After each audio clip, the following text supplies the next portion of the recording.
านจอดรถข้าง BTS จตุจักรนะครับพี่ติมมาคู่ของกินโตเกียวน่าเจอเพื่อนละโอเคเราเก็บของเก็บตัวดีกว่า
หนักอะกิโลวันนี้ไม่รู้10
ลุยเลยหนู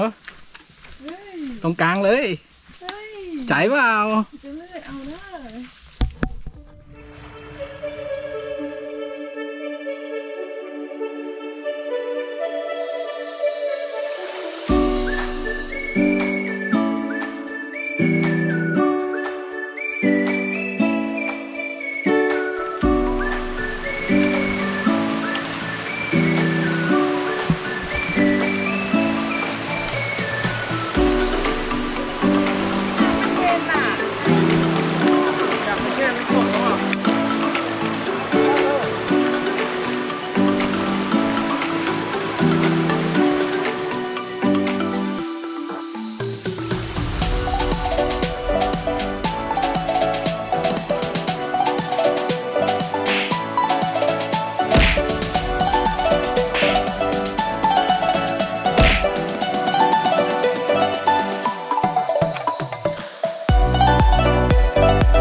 เดี๋ยวที่จะมา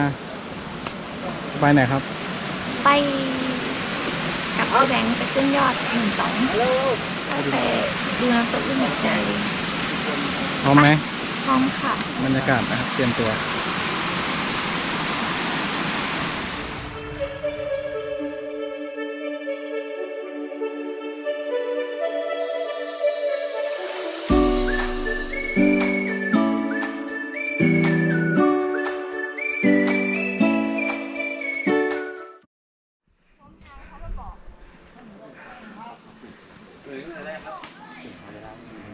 พี่เขาอัดคลิปอยู่เก๊กหน่อยเก๊ก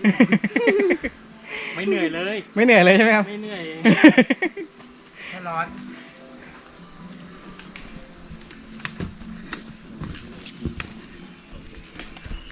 สัญญาจะกลับไปออกกำลังกายเยอะกว่านี้ค่ะ ยังไม่ครึ่งทางเลยนะแล้วจะขึ้นอย่างนี้ตลอด ไปเรื่อย ขึ้นไปเรื่อย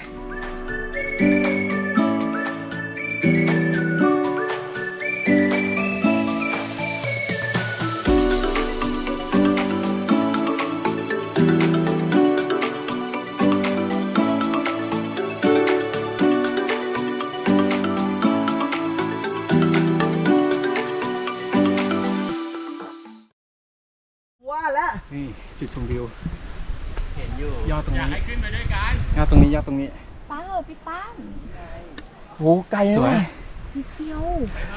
พี่ขึ้นมาขนาด 80%แล้วนะพี่ มองเห็นแค่นี้แล้ว หลับตาเดินเดี๋ยวก็ถึง กล้ามเนื้อขาบอกว่ามึงถามกูบ้าง ผมมีใครกล้ามเนื้อเดี๋ยวกลับไปกิน 2001พี่ก็มาแล้วอ่ะ โอ้โห พี่ก็ไปแล้วแค่นี้ หนึ่ง เอ โห ง ดกว่านี้อีก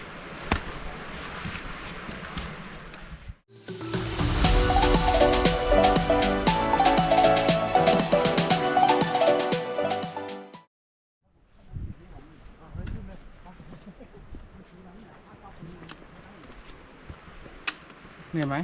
ไม่เหนื่อยค่ะ ขึ้นมาเห็นน้ำตกรูปหัวใจแล้วหายเหนื่อยค่ะ ไม่ก็มาไหม มาค่ะมาเฝ้า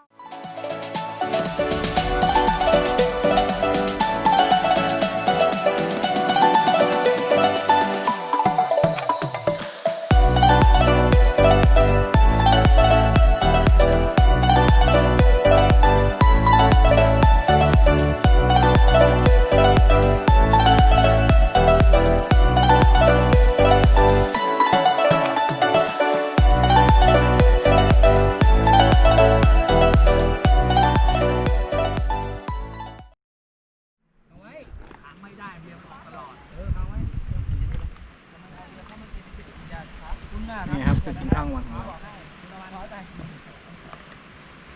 กับข้าวนี่ก็แม่งคอแห้งดีจังเลย อร่อยไหมครับพี่ เนี่ยเม็ดไม่ต้องไปแล้วไอ้21-4 ข้าวอร่อยไหมครับ สวยเราอ่ะ ตัวนี้กับข้าวมีอะไร ลำบากกว่าอีก มีไก่ทอด แล้วก็ไข่ต้ม ไข่ต้มติดคอ 2 กิโลชั้นอย่างนี้เลย ถ่ายจากมุมหน้าบ้านนะครับ